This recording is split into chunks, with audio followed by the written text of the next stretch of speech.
So.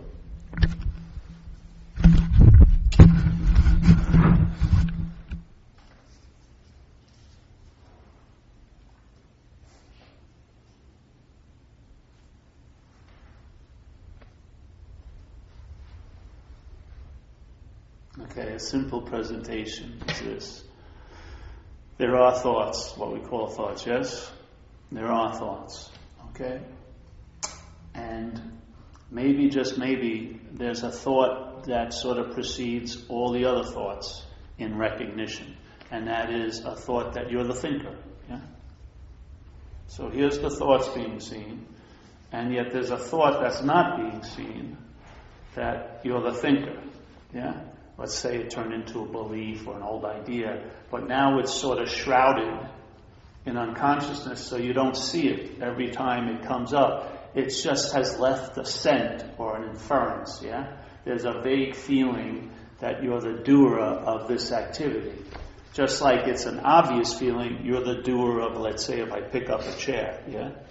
That's a much more obvious case, because it looks like I'm picking up a chair. Now, none of that can be disputed except the I that's picking up the chair. There's the chair being picked up, yeah, and something's facilitating that being picked up, but it's a big leap to call it you, yeah. But that's an easy one to fall into. But when it's applied to a much subtler activity called thinking, which is a much subtler activity, you never saw a thought in your life, yeah. It doesn't have quantity in a way or quality. You can't weigh them. It's a much subtle process. To have a feeling that you're the thinker of that is outlandish, really. When you can't even, digest your own food that you ate yesterday, yeah, or beat your heart or pump the blood in your body, or make your nervous system work.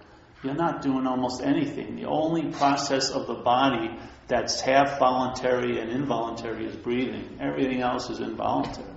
Yeah? So something knew better than give you much power, the sense of you. Or you wouldn't have made it the first day you were here. You would have forgot to breathe, and you would have put it, and that would be it. And if you had an opportunity, you'd have tons of regrets for missing out on the breath, but you wouldn't even be there to do that. Yeah? So you'd be over. So this situation continuing, a large part of its continuance is based on your irrelevance. If you were really relevant, it wouldn't go far. You know what I mean? You wouldn't last till like Monday if it was Sunday night.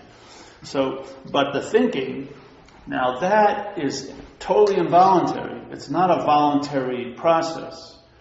A thought arises and that initiates other thoughts.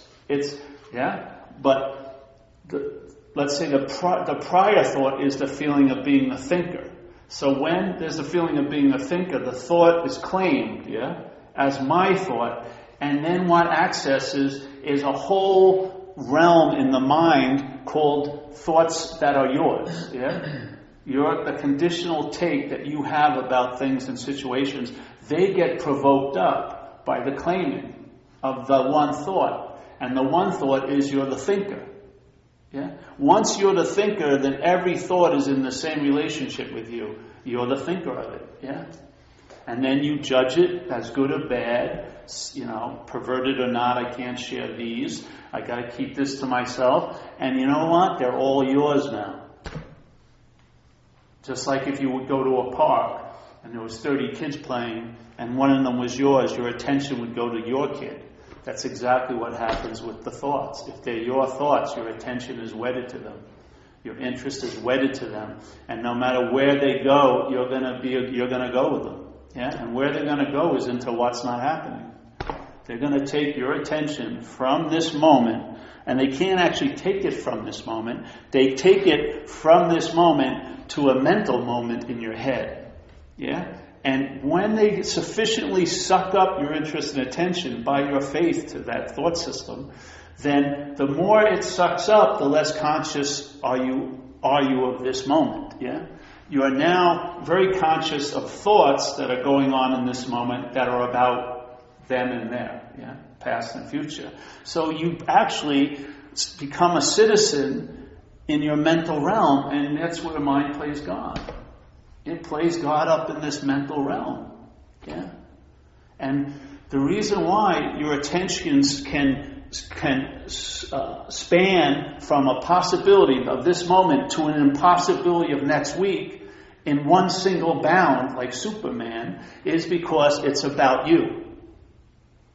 That is the only way your attention can go there, because it's about you. Yeah? The mental process takes this fixed object, which it designates as you, and places it somewhere else at some other time, and it's sufficient enough to call the attention to it wherever it's presented by thought. Yeah? So you're worried about what's going to happen to you, let's say 3 weeks from now. Your attention will go to that little lightning pole, that lightning vein, and your attention is going to hit that object. The thoughts are going to be about that object. What's going to happen to you next week? And you're going to feel your speculation about it now.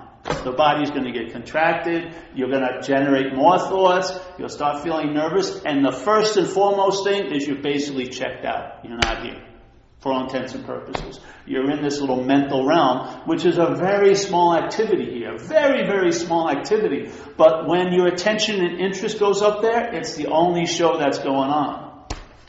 And then you're the star of it, and that's why you can't take your attentive eye off of it, because it's about you. Yeah? Now, recognizing this as the action of a disease, what we found is, why would I want to work on everything other than the center of that system, which is self? If it's not me, I lose interest in the thoughts about what's not happening, because what I truly am is happening now, which is awareness or consciousness. Yeah?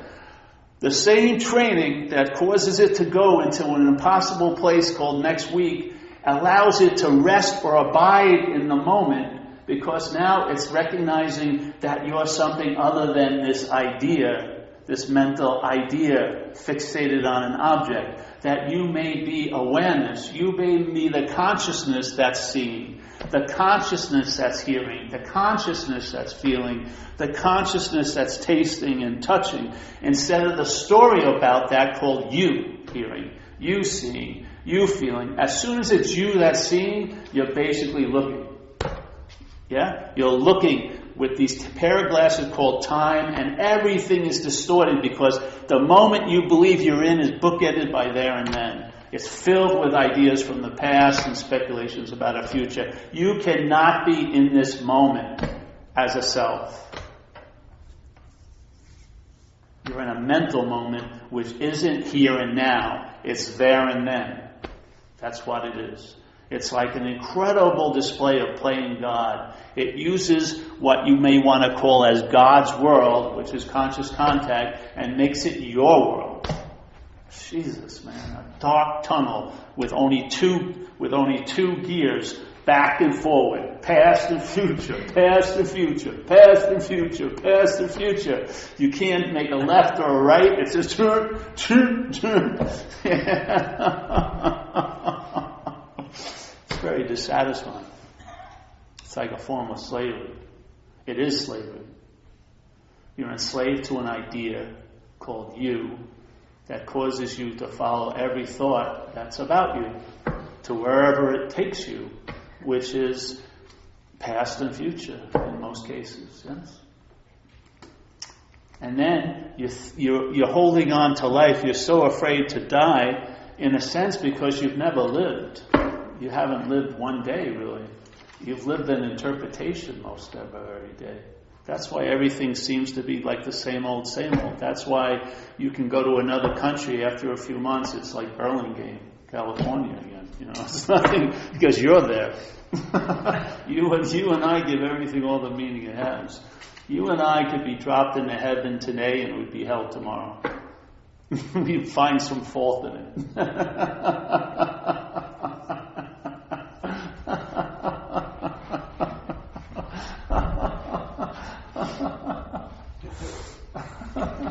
I mean, really, look at the people who live in what's not happening. They're so busy going to that next goal, that next event, that next deadline, they're not inherently here, in a sense. Yeah.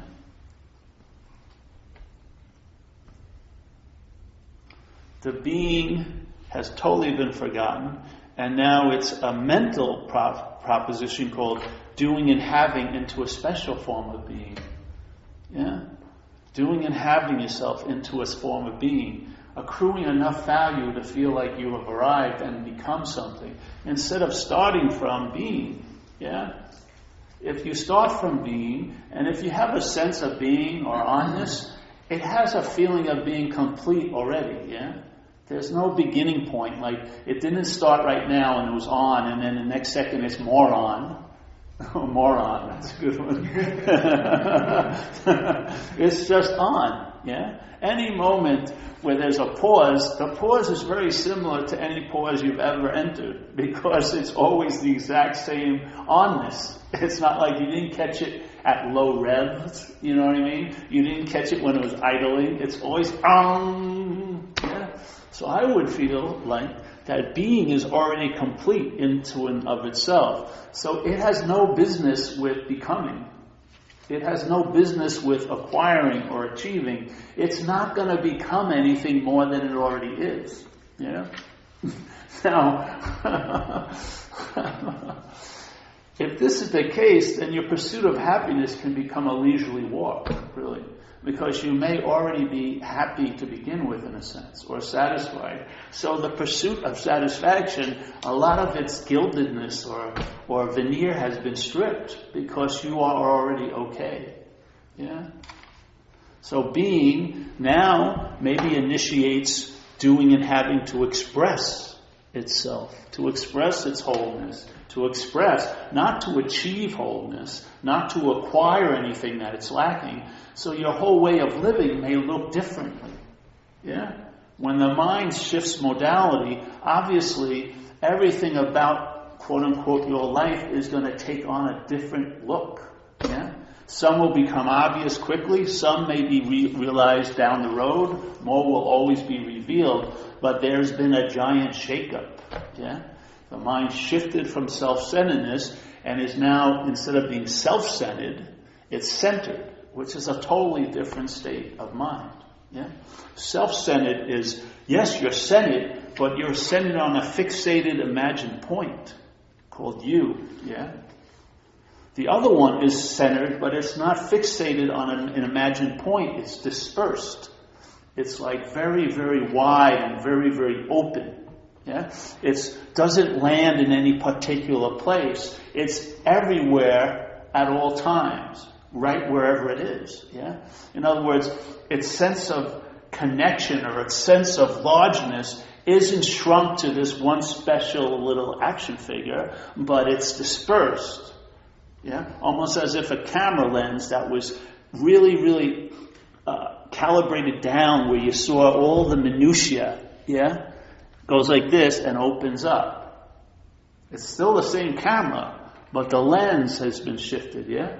Like this, it's all about you, and then suddenly, much more is included, and it's not done with any thought or effort on your part.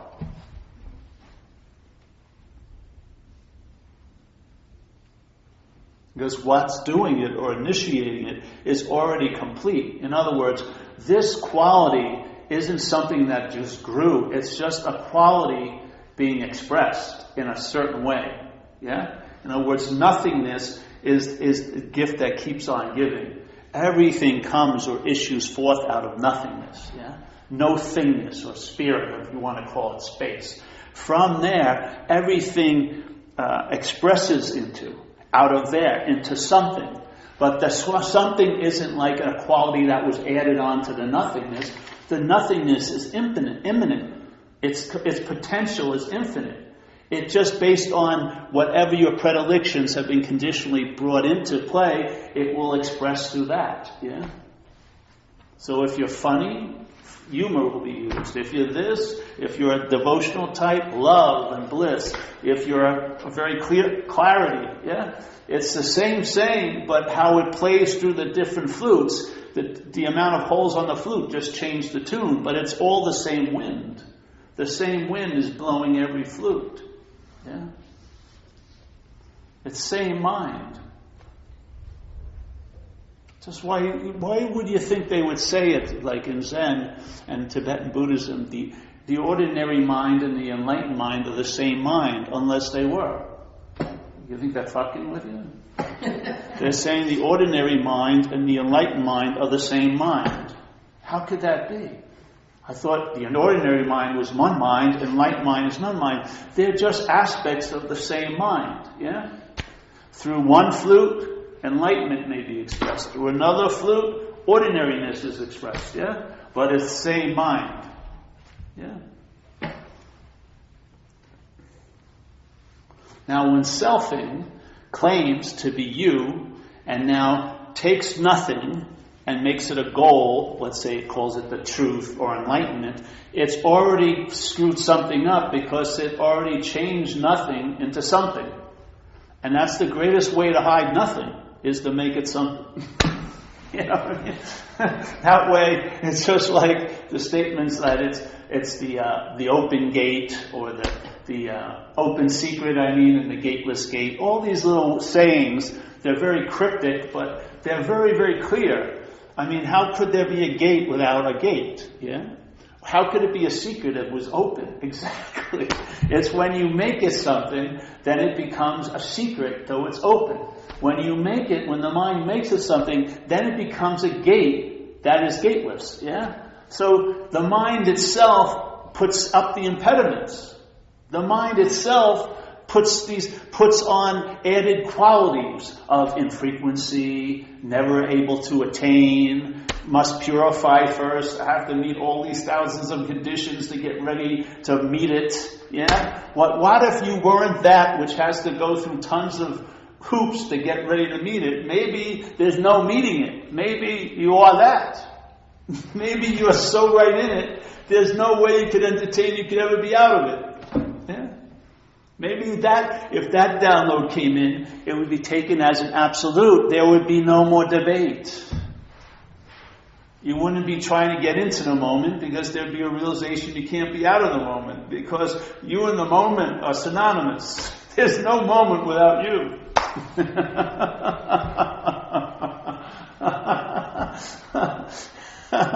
And then maybe you would not try to get out of self, because you'd realize you can never be one. There's no freaking way you could be an individual entity separate from all of that. You're not that special. And it'll be obvious when the body dies, because that voice that thinks it's going to leap into the next life ain't going anywhere. Your personality is rooted in the brain, which is of the body.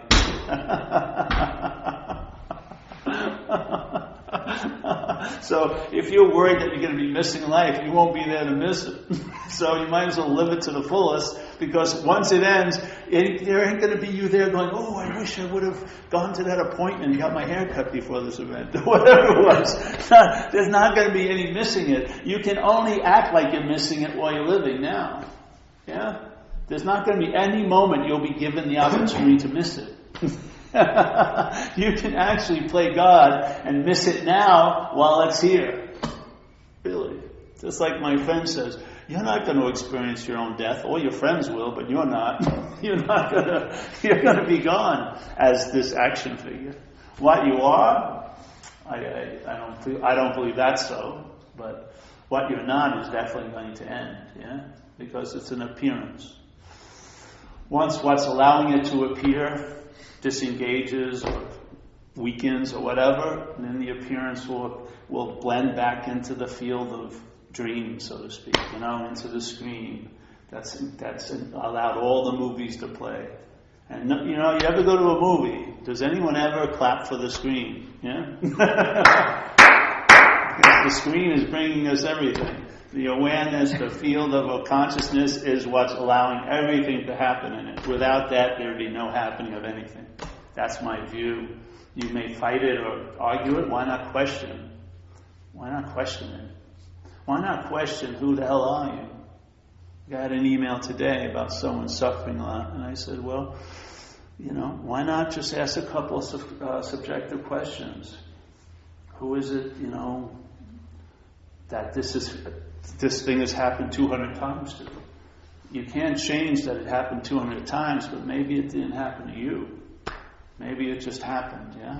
Maybe the relief isn't trying to change what's already come to pass, which is an impossibility, but see that the one who thought it happened to may not be so. Yeah? So that you can travel lighter through one's life. No one's promised anyone a rose garden here. All this allows you to do is travel lighter over the terrain of your life, whatever that terrain is going to be, whatever your destiny is going to be. If you're going to get fired, you'll get fired. If you will have no luck in relationships, you'll have no luck in relationships, but you'll travel lighter over it all. Yeah? And by that, you'll realize that you dropped the rock. Instead of carrying it around like a knapsack, thinking it's incredibly valuable, it's what's weighing you down. Yeah? When you drop it, by the relief, you'll know the problem. See, by the solution is the only way you can know the problem. By the solution is the only way you get a real clear understanding of the problem. Yes? And the solution and the problem have nothing to do with each other, literally. The only coincidence is they're happening at the same place. One is very specifically a mental obsession. The other is everywhere. So whatever's happening has to be happening in the same place of everywhere. So that's the only coincidence to the whole point. Yeah. So if I'm not the thinker of these thoughts, when they go, my attention may not follow. My dogs may have been called off.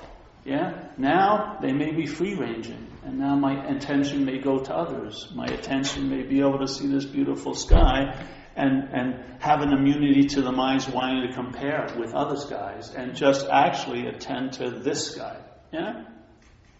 With all the yapping going on, not being able to take away its attention from what's happening, because there's a clear recognition this is actually not happening. Yeah? It's not happening. The other sky isn't happening that I'm comparing it with.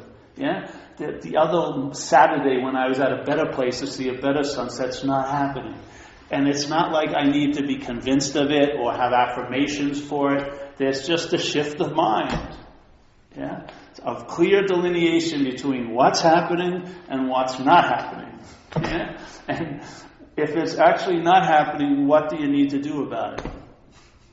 Absolutely nothing. That's why it freaking works. As soon as you do something, it doesn't work, right? It's like a crapshoot. And it's even worse if it works once, because then you keep going back and it doesn't work.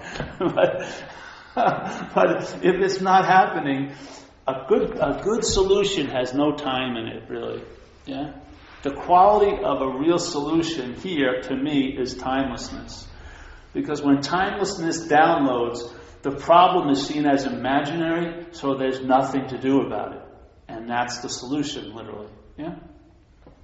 Or as some, like in the Course in Miracles, it says, everyone, no matter what they do, meditation, contemplation, yoga, this and that, they're all going to end up at this one point, which is summarized by a statement, I need do nothing.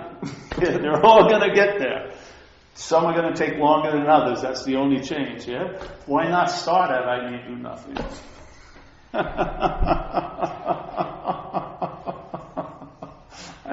don't know. It just seems practical to me, doesn't it? If you're going to go and do a lot of some things, and literally they're always going to total up to be nothing, why not just start with nothing? Why do you want to go through any more some things? And that doesn't mean you won't go to stores, but it won't be you going to the store. Yeah? There won't be a complicit arrangement through claiming that this store has nothing really to do with the store. It has to do with the one who's going to the store. Yeah? The one who's going to the store is the bondage of self. Not the actions, but how the actions are used to infer the actor. Not the doings, but how they're used to infer the doer. Yes? This phantom sense of being you that comes about by the mental process claiming every bit of conscious contact it's conscious of. Every time consciousness has a contact, it jumps in and says, I'm the one who did that. I'm the one who sees. I'm the one who hears. Yeah? It claims something that has nothing to do with it. Yeah? And what it does is once it claims that, and claims the body and time and problems. Everything is used now to become a mental pointer to this phantom Paul. Every one of them, every activity claimed by the mental process has an agenda which is to be used as a pointer to the phantom doer, the phantom haver, the one who's living, the one who has the problem, the one this is his life or her life, the one who has time, the owner and the claimer and the proprietor. Yeah, it's hard to deny that something didn't happen. But it's that obvious recognition that something came to pass. How it's used is to point to the undeniability that it came to pass to someone. Yeah? Now that is very suspect because you never see the someone. No matter how much you look in the mirror, you're still not seeing the someone. Because the mind does not actually believe it's a body. It believes it has a body. The mental process is like a phantom that's claimed the spirit and claimed the body here, and sort of bastardized them and made a spawn called me. Yeah? Now the me is very unique because there's only one me in this world.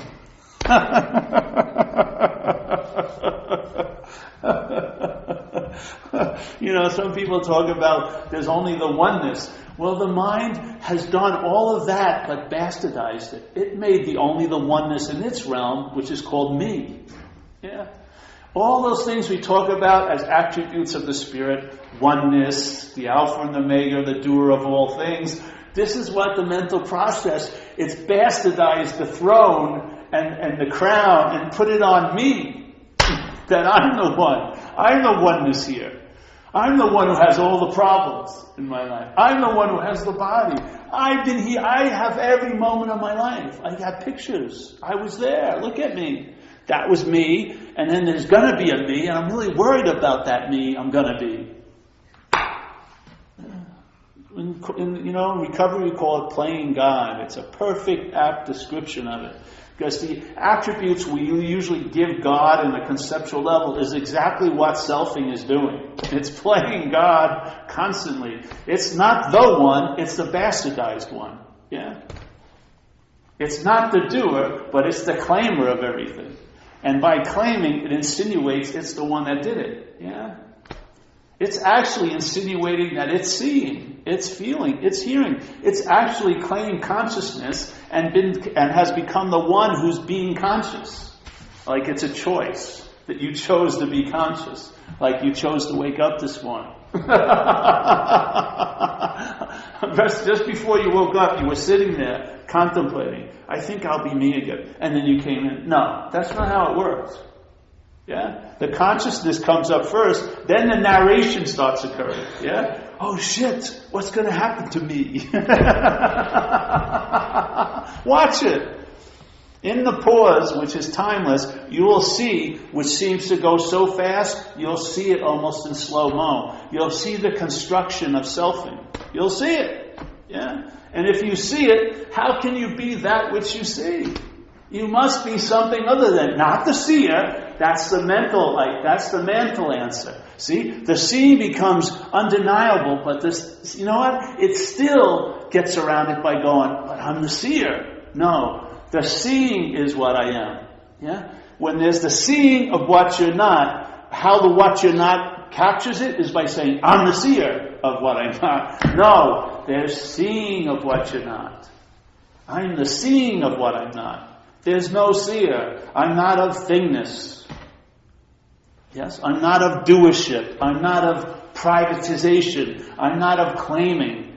I am seeing. I am actually consciousness. Yes? If you want to get that way. Or beingness. Whatever you want to call it. They're all crippled ideas of trying to point at something that there's no need to point at. It's right here. Yeah? So every pointing has already failed because it's right here.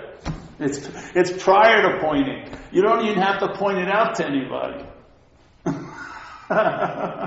All you do is point out what you're not to someone, and what happens is there's sometimes an aha. Something happens, the mind comes out of that mental yogic posture, that selfing. The only movement of its whole yoga system, which is very extensive. It spans time. It spans tons of things. But there's only one position you're in all day. Very contracted, very concerned, yes. So, all right, maybe you're not that. Oh, what would happen? Your mind would unfurl like a flag. It would come out, and then the flag could catch the winds of infinity, so to speak, and start ruffling. So you get a sense of what you truly are in that play, instead of being all tied up and saying, I'm the flag. But I'm worried, will I be the flag next week? All this shit. The flag's not a flag if it's all rolled up, is it? No. So, there is a solution. It's a lovely statement in the Big Book of AA. There is a solution. Usually comes after they describe the problem. Yeah? And it uses the word convince quite a lot. When you're convinced of the problem, which is you're not that, then what can happen? The effects of the solution. Oh, really? Yeah, but not to the problem. The problem sort of decreases, and the more the effects of the solution start taking over. Yeah? The big dog comes and the little dog shuts up. It goes into its little corner. The big dog is there. Presence is obvious. Yeah. So like Ramana Maharshi, I feel a great saint in India. I don't know what you'd call him. A guy who wore his diapers his whole life. That's the type of guy I like. He never just lived out of a mountain and just wore diapers. He was fantastic. Walked around with a little water and just hung around all day. I mean, he would say a beautiful statement, I think many of them, but one I really like lately is, to know God is to be God. Now, when the knowing of God is claimed, the emphasis is on the knower of God, which is you. When you really know God, what happens is you're being God. There is no you. There's no claiming. Yeah? And something that's always so becomes an acquisition you have. No, that's cut out, and the knowing, what being? Oh, I love that, man, because that to me is a timeless solution. A timeless solution. No process to leave knowing to being. Just when you actually, quote unquote, know God, that's being God. Oh, far out. I wasn't ready for this. Who wasn't? I didn't have long enough to prepare. Who didn't have long enough to prepare? I don't think I can take this. Who is it that can't take it? I'd rather put it off a little while. Who would rather put it off a little while? Are you that which has all of these considerations and requirements and concerns? If you're not, why would you be beholden to them? Wouldn't you lose interest in them if they weren't yours? I tell you, you will. I've seen it in my own life. You will lose interest in anything if it's not about you.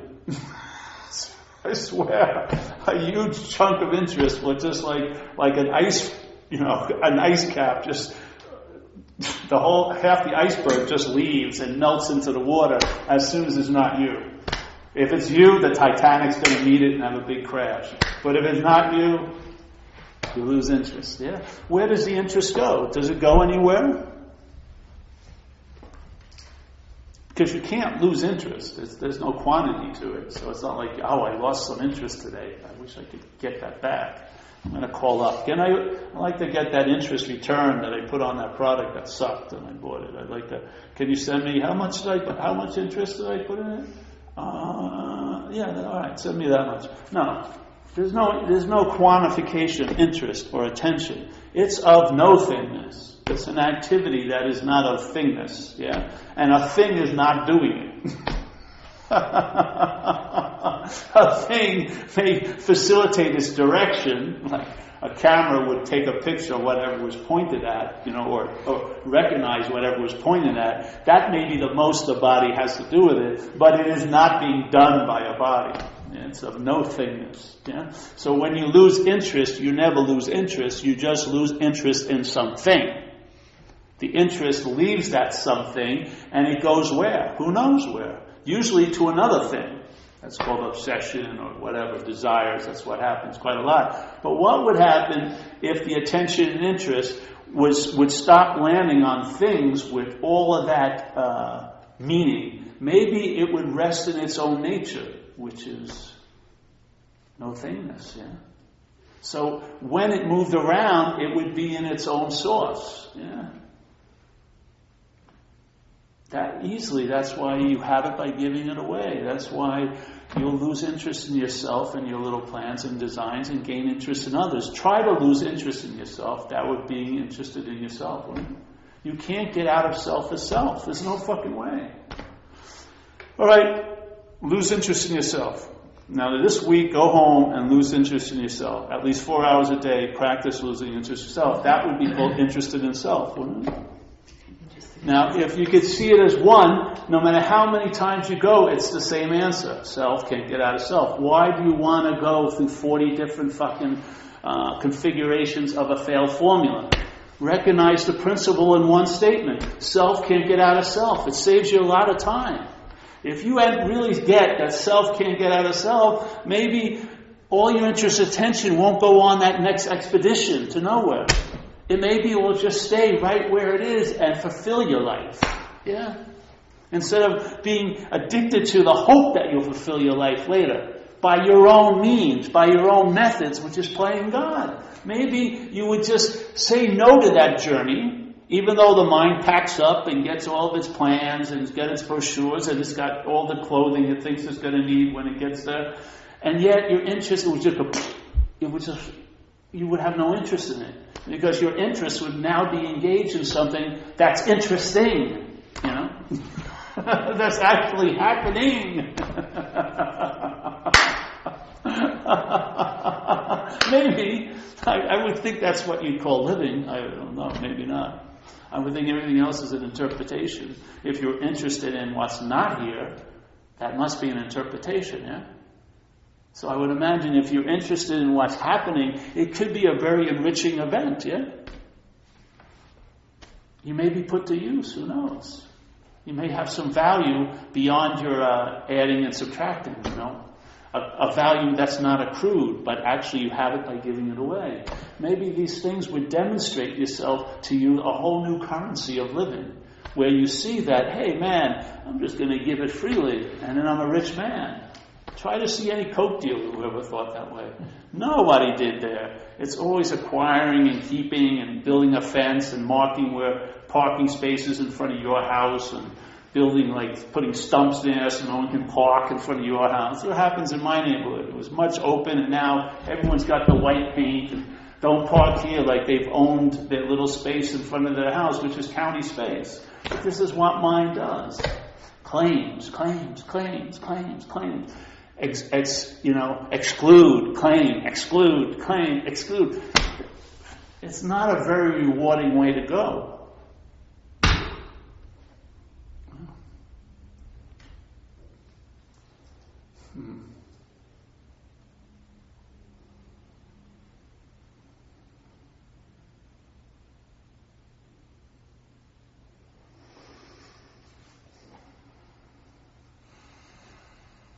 One moment of awareness, of clarity, is probably more riches than you got 5 years looking for your little pots of gold on the other end of the rainbows.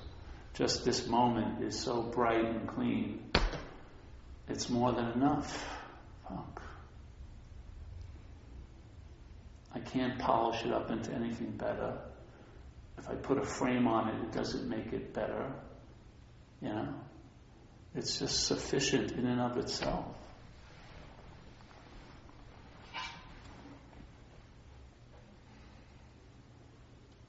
You don't have to capture it because there's no fear there won't be any more. You just leave everything be.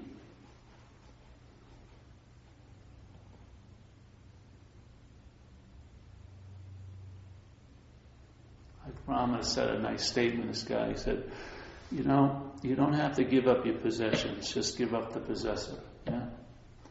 Just give up the idea of being the doer.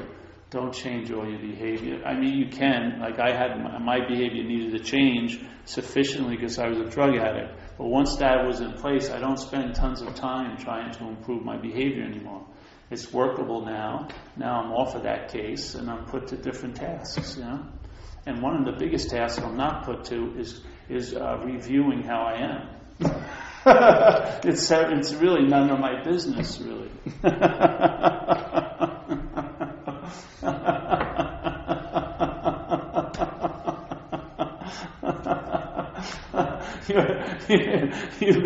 You've been what are they called? You've been relieved of that duty. Yes, you're not managerial quality, Sir Paul. Put down the sword. There you go.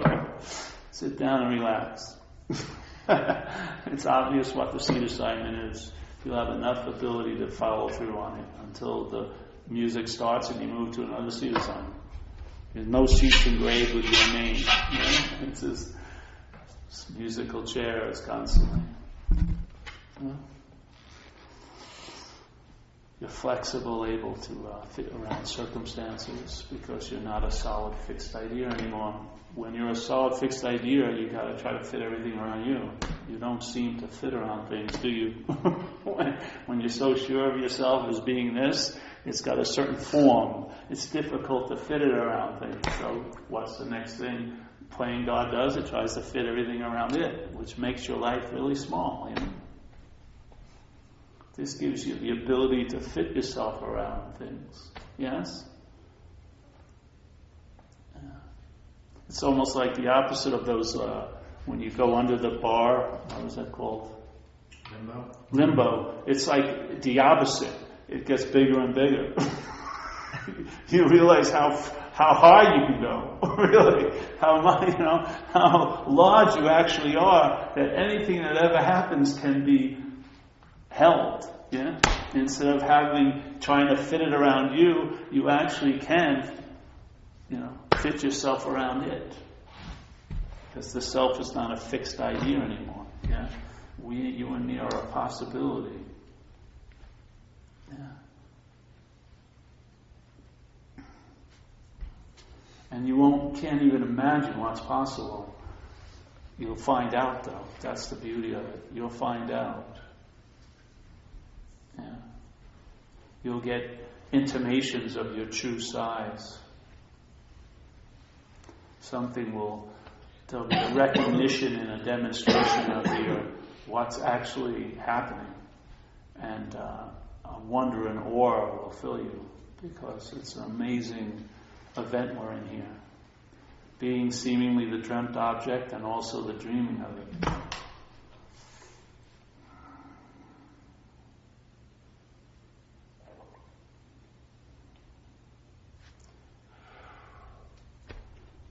Subdued is the word. Stay subdued.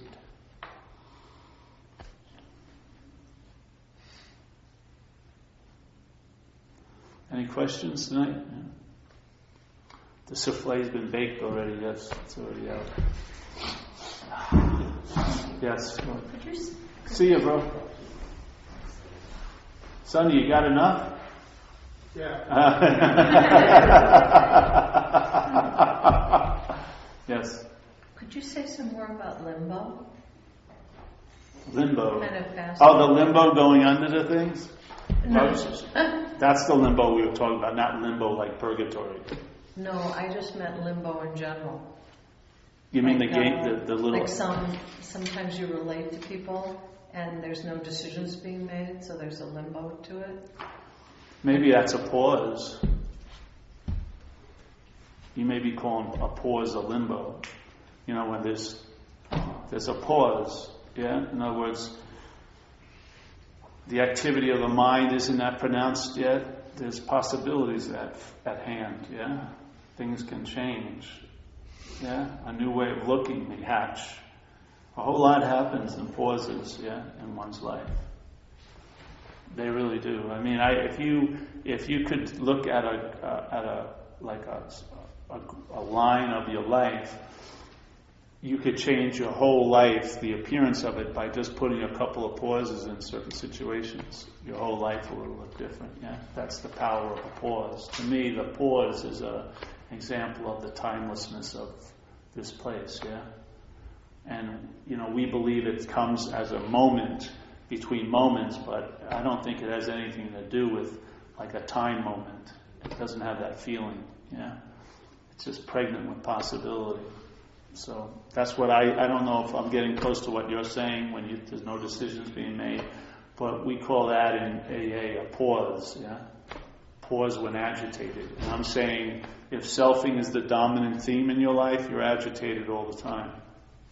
That's what selfing is. It's agitation, yeah? See, it's so obvious. Agitation cannot be at peace. If it finds what it calls peace, it'll get agitated about it. Because its nature is to be agitated. Yeah. I've seen people do that. They work really hard to get somewhere, but they think they're landing in peace, but they're trying to enjoy peace as agitation. So what happens? They get agitated about peace. Am I going to be in peace next week? What am I going to do when I leave the retreat? Agitation begets agitation. What you are isn't agitated. What you not is agitated. Yeah? That's what manifestation is. It's agitation, yes? To appear to arise and depart is a form of agitation. The agitation to grow, and then when the agitation dims, it erodes, yeah? But it's all rooted in movement or agitation. Yet where it comes from, nothingness is still. Yet the mother and father of all movement. But it's stillness. Yeah? Just like when you hear a sound, if you're hearing, if there's hearing going on, not listening but hearing, you'll hear the silence around that sound. You'll sense the space that sound is cracking open in. And the space will have as much meaning as the note. Yeah? That's hearing. That's not listening. That's hearing. That's consciousness not being claimed. Yeah? Consciousness hearing, yeah, not being claimed. Yeah? What you hear, what you see, what you feel is the presence. You see the space. Yeah? Your ability is like, I think Jesus was implying, when your eye be single, your body will be full of light. So the dual eyes is duality, right? Bifocal. That's the way we look here. We look and we see things, and then there's space and we see another thing, yeah? But we don't see the space. All we do is see the things in the space. When the eye is single, I say you actually see the space. You see it, yeah? You can sense it. You can sense the presence of space. You can sense the presence of the space when a note appears in it, yeah? You can sense the presence of a space when an object appears in it. Now you're starting to see differently. Yeah? You're starting to be able to recognize what you can't see. Because you are that. You are consciousness. Yeah? And you start recognizing the qualities that are actually yours. Yeah? So this is like a note appearing in a lot of space. This note comes and goes, but the space doesn't. Which deserves a lot of attention? I'd say the space. It's always there. You know what I mean? There's the attention needed as the note's being played, but it's coming and going. Yeah?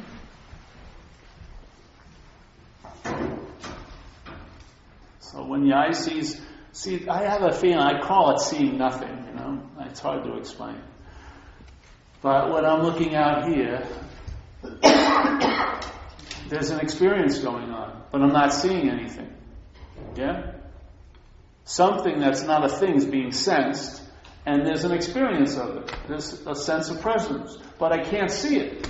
Yeah? But I'm not saying I'm visually seeing it, but my mind is seeing it. Yeah? The mind's seeing it.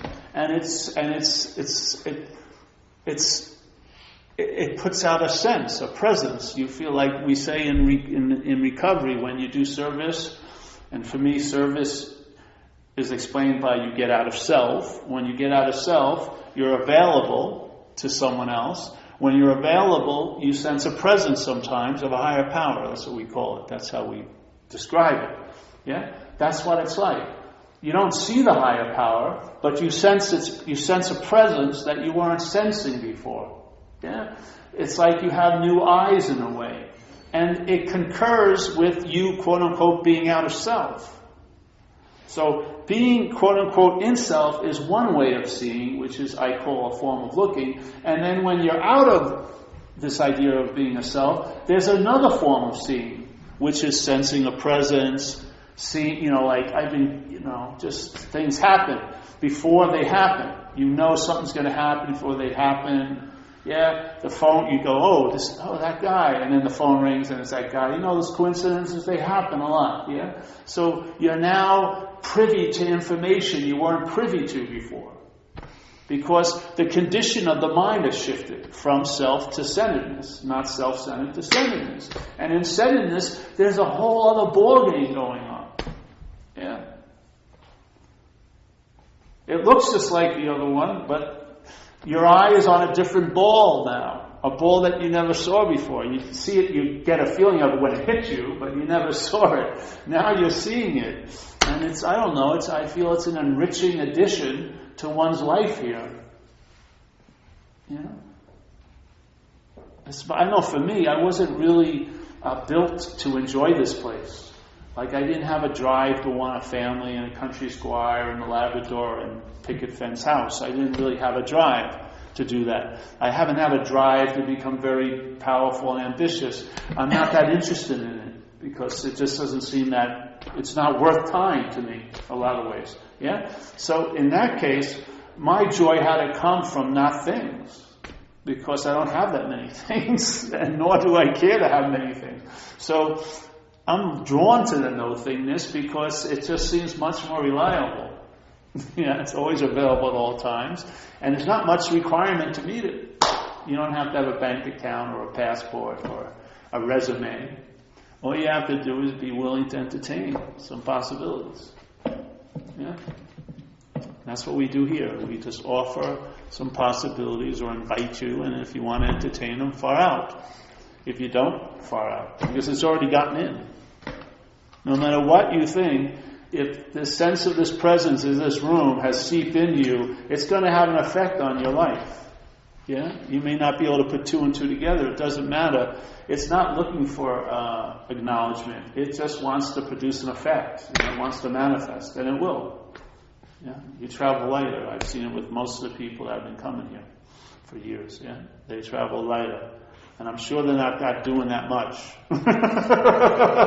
Because most of us, we're not going to go to the Himalayas, really. We don't want to do a 3-month retreat. So maybe some of us are just seeking permission not to do what we don't want to do anyway. So we're giving you a permission. Because if those are requirements, many of us can't. We have kids, we have things. We can't be going over to the Himalayas for 6 months, and, So, this is like the poor man's. What is it? The poor man's easy way to enlightenment. You are that. And the only thing that can deny that isn't you. I love it.